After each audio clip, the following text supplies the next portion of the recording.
आज हमारे अध्ययन का विषय है हिंदी कविता मन आज़ाद नहीं है। इसके लेखक है या इसके कवि है गोपाल दास सक्सेना नीरज। तो चलिए इस कविता का हम अध्ययन करते हैं। इसके साथ ही इसमें जो महत्वपूर्ण प्रश्न आए हैं और जो हमारी एग्ज़ाम की दृष्टि से महत्वपूर्ण है उसका भी हम अध्ययन करेंगे। तो चलिए शुरू कर देते हैं। देखिए, इस कविता को पढ़ने के बाद जो भी प्रश्न बनेंगे उन प्रश्नों का भी हम उत्तर जानने का प्रयत्न करेंगे। इसके लिए इससे पहले हमें कविता को जानना अनिवार्य है। और कविता को जानने से पहले थोड़ा सा गोपाल दास सक्सेना नीरज के बारे में जान लेते हैं कि ये प्रसिद्ध साहित्यकार हैं और प्रसिद्ध कवि है। इनकी बहुत सारी ऐसी कविताएं हैं जिसके कारण उनको प्रसिद्धि प्राप्त हुई है, विख्याति प्राप्त हुई है, पुरस्कार प्राप्त हुए हैं। और गोपाल दास नीरज सक्सेना की बहुत सारी कविताओं को फिल्मों में भी गाने के रूप में लिया गया है। तो चलिए देखते हैं। ये जो कविताएं हैं ये हमारी मानसिक स्थिति को बताने का प्रयत्न किया गया है कि हमारा तन तो आज़ाद हुआ, केवल मन आज़ाद नहीं हुआ और किस किस कारणों से आज़ाद नहीं हुआ इसको बताने का प्रयत्न किया है। तो हम इस कविता का जब अध्ययन करेंगे तो सारी जो मन में जो उछल पुछल है उन सब के बारे में हमें जानकारी प्राप्त होगी। चलिए देखते हैं।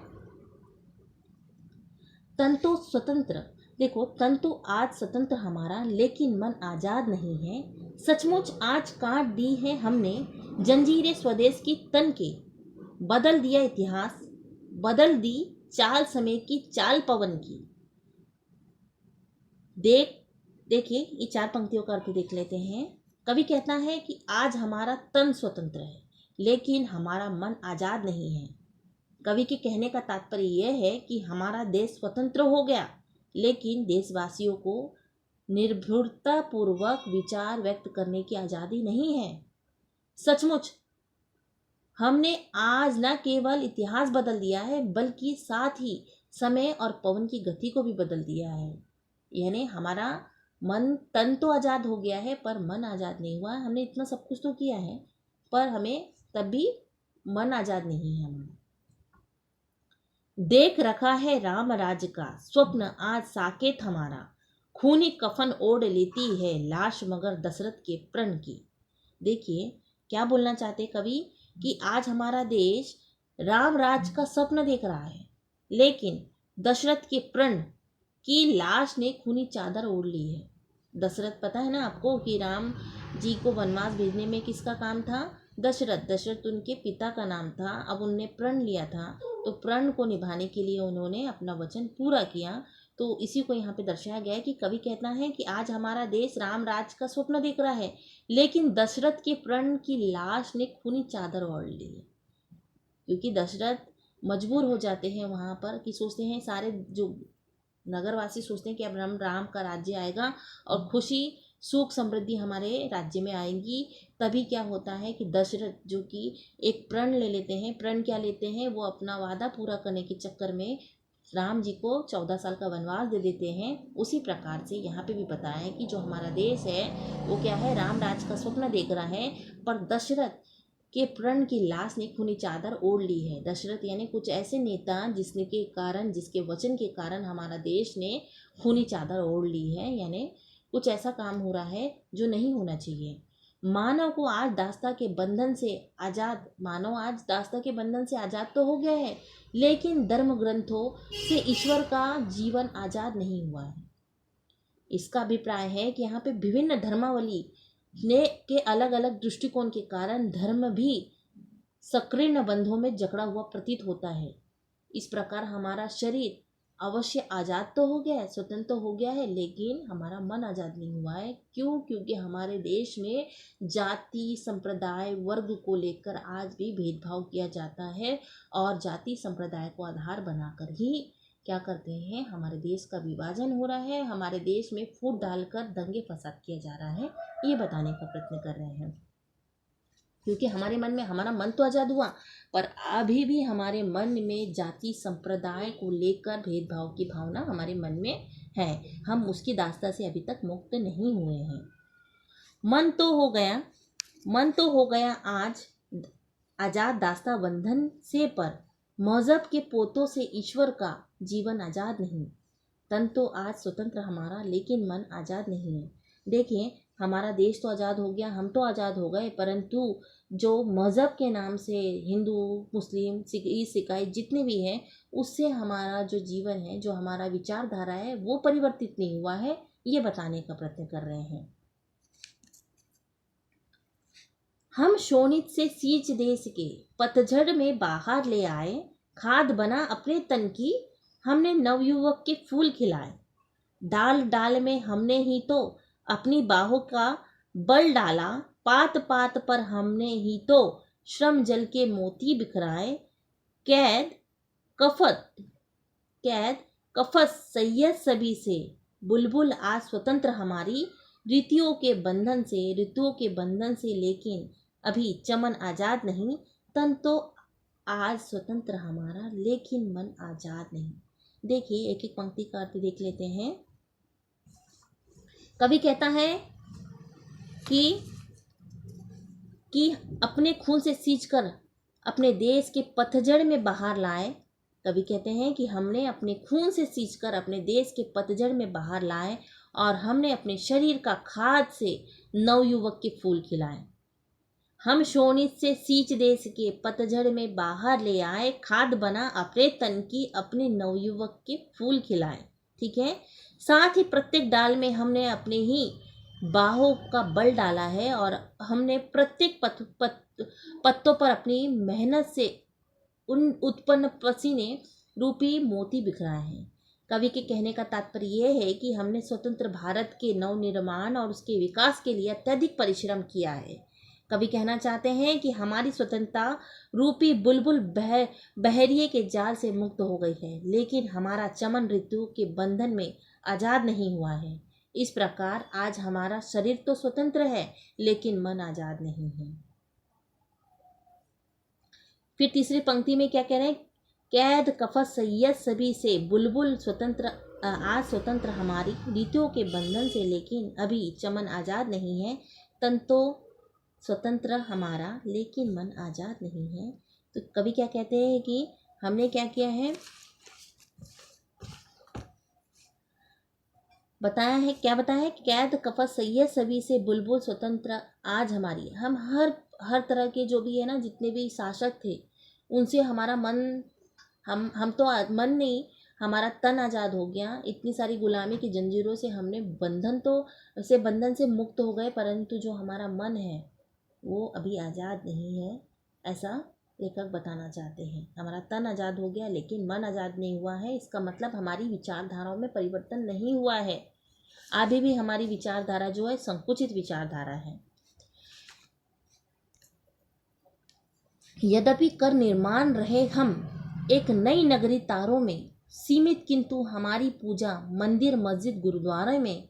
यद्यपि कहते आज कि हम सब एक, हमारा एक देश है, गूंज रहा किंतु घृणा का, तारा बीन की झंकारों में, ग जमजम के पानी में, घुली मिली जिंदगी हमारी, मासूमों के गर्म लहू से अब दामन आज़ाद नहीं है। तन तो स्वतंत्र आज हमारा, लेकिन मन आज़ाद नहीं है। देखिए कवि क्या कहना चाहते हैं।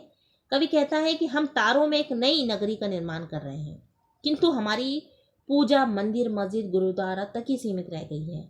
यद्यपि आज हम कहते हैं कि हम सब एक हैं, हमारा देश एक है, किंतु बीन की झंकारों में घृणा का तार गूंज रहा है।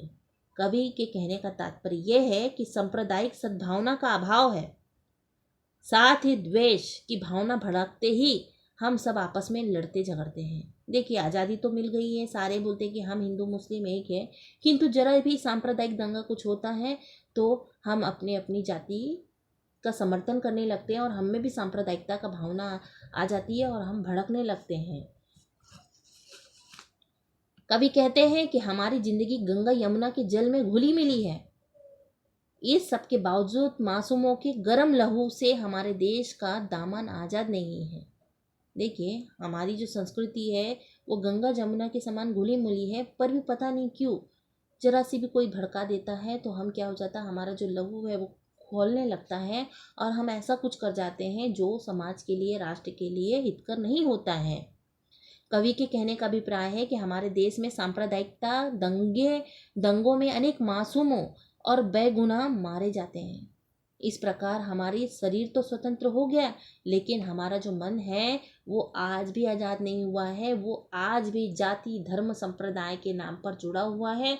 और जरा भी दंगे फसाद होते हैं तो क्या हो जाता है, व्यक्ति अपनी जाति पर आ जाता है और सांप्रदायिकता को प्राथमिकता देता है, जिसके कारण पूरे समाज में दंगे फसाद होता है और जिसकी वजह से हम अपना ही नुकसान करते हैं। ऐसा बताने का प्रयत्न किया है। आशा करते हैं कि आप सभी को ये कविता समझ में आई होगी। अब इसके हम महत्वपूर्ण प्रश्न देखेंगे। देखिए, आपको प्रश्न आ सकता है, ठीक है ना, कि मन आज़ाद नहीं कविता का क्या उद्देश्य है या क्या सारांश है, अपने शब्दों में लिखिए। तो आप पहली तो सारांश आप बता सकते हैं कि जो जो कविता में दिया है उसके बारे में बता सकते हैं कि कवि कहता है कि तन हमारा स्वतंत्र हो गया लेकिन मन आज़ाद नहीं है, ठीक है ना, और हमारा देश स्वतंत्र हो गया लेकिन भारतवासी जो देशवासी है वो निर्भुकतापूर्वक विचार नहीं कर सकते हैं। और उसके बाद में जो भी आपने ये पूरी पंक्तियों को पढ़ा है उसका आपको सारांश लिखना पड़ेगा। फिर दूसरा क्वेश्चन आएगा कि मन आज़ाद नहीं कविता का क्या उद्देश्य है, क्या उद्देश्य है। तो आप लोग कैसे बताएंगे कि गोपाल दास सक्सेना नीरज द्वारा रचित मन आज़ाद नहीं है कविता में कवि ने हमारा ध्यान इस और आकर्षित किया है कि हमारा देश दासता से स्वतंत्र अवश्य हो गया है, किंतु स्वतंत्र भारत के निवासियों के मन आज़ाद नहीं हुए हैं। हमारे देश में धार्मिक द्वेष की भावना विद्यमान है और ऐसा प्रतीत होता है कि धर्म ग्रंथों से ईश्वर का जीवन भी आज़ाद नहीं है। इतने अनेक अनेक प्रकार के धर्म ग्रंथ बने हैं तो हमें ऐसा प्रतीत होता है कि जो ईश्वर है ना, परमात्मा है, उसका जीवन भी बंधनों से बन गया है। कवि के अनुसार अपने देश की उन्नति के लिए हमारे देशवासियों ने अत्यधिक परिश्रम किया है, जिसके फलस्वरूप हमारा देश नवनिर्माण के पथ पर आगे बढ़ रहा है, किंतु हमारी पूजा उपासना मंदिर मस्जिद गुरुद्वारा तक ही सीमित रह गई है। इसका परिणाम स्वरूप हमारे देश में सांप्रदायिक द्वेष की भावना अपना उग्र रूप में विद्यमान है, जिसके कारण हमारी राष्ट्रीय एकता को आघात भी पहुंचा है। इन तथ्य की ओर हमारा ध्यान आकर्षित करना इस कहानी का, इस कविता का प्रमुख उद्देश्य है, ठीक है। तो इस तरह से आपको लिखना पड़ेगा। फिर मन आज़ाद नहीं कविता से हमें क्या प्रेरणा मिलती, क्या संदेश मिलता है। तो मन आज़ाद नहीं कविता के प्रारंभ में कवि ने बताया है कि हमारा देश पराधीनता की जंजीरों से मुक्त होकर स्वतंत्र हो गया, परंतु देशवासियों के मन आज़ाद नहीं है। साथ ही बताया है कि हमारा स्वतंत्र भारत राम राज्य की स्थापना का स्वप्न देख रहा है। राम राज्य की कल्पना के अनुसार राम राज्य में व्यक्तियों को में परस्पर कोई भेदभाव ना था, सभी समान थे। यहाँ तक कि पशु पक्षी भी प्रसन्न थे। शेर और गाय भी एक ही घाट का पानी पीते थे, किसी को किसी से भय ना था। सभी एक मर्यादा में बंधे जीवन यापन कर रहे थे। गोपाल दास नीरज सक्सेना कहते हैं कि ऐसे ही आदर्श राम राज्य की स्वतंत्र भारत में स्थापना करने की प्रेरणा देकर हमें यह महत्वपूर्ण संदेश दिया है कि राम राज्य के अनुरूप शासन व्यवस्था से हमारा भारत देश और देशवासी सुखी होंगे। साथ ही कवि ने धर्म ग्रंथों से ईश्वर को आज़ाद करने का भी संदेश देकर देशवासियों की सकृण मानसिकता को त्याग करने की प्रेरणा दी है, जिससे सांप्रदायिक द्वेष की भावना समाप्त होकर राष्ट्रीय एकता बनी रहेगी। ऐसा आपको लिखना पड़ेगा कि हमें क्या कहा है कि जाति बंधनों से मुक्त होकर केवल मानवता ही सबसे बड़ा धर्म है, उसको हमें आगे बढ़ाते जाना है और जाति धर्म को आधार बनाकर हमें किसी से लड़ना नहीं है। यदि इस तरह से हम लड़ते रहेंगे तो एक दिन ऐसा आएगा कि लड़ते लड़ते ही पूरा राष्ट्र खत्म हो जाएगा। तो लड़ाई समस्या का हल नहीं है, प्रेम सद्भावना यही इस कहानी का, इस कविता का उद्देश्य है या इस संपूर्ण कविता का उद्देश्य है, ठीक है। और लास्ट वाला क्वेश्चन है, कवि सांप्रदायिक एकता निर्माण करने के संबंध में क्या विचार व्यक्त करता है। तो क्या विचार व्यक्त करता है, हमें क्या कहेंगे कि कवि कहता है कि मानव प्राणी आज दासता के बंधन से आज़ाद हो गया है, लेकिन मजहब के पोते से ईश्वर का जीवन आज़ाद नहीं। कवि के कहने का तात्पर्य यह है कि हमारे देशवासियों का धार्मिक दृष्टिकोण अत्यंत संकुचित है और धर्मावलंबियों के मध्य वैमनस्य बढ़ता जा रहा है। साथ ही कवि कहता है कि हमारे भारतवासी नवनिर्माण के पथ पर आगे बढ़ रहे हैं, परंतु देशवासियों के बीच घृणा की भावना बढ़ती जा रही है। इससे हमारे देश की राष्ट्रीय एकता को आघात पहुंचा है। इस प्रकार कवि ने सांप्रदायिक द्वेष की भावना त्याग कर सांप्रदायिक एकता निर्माण करने के संबंध में अपने विचार व्यक्त किए हैं।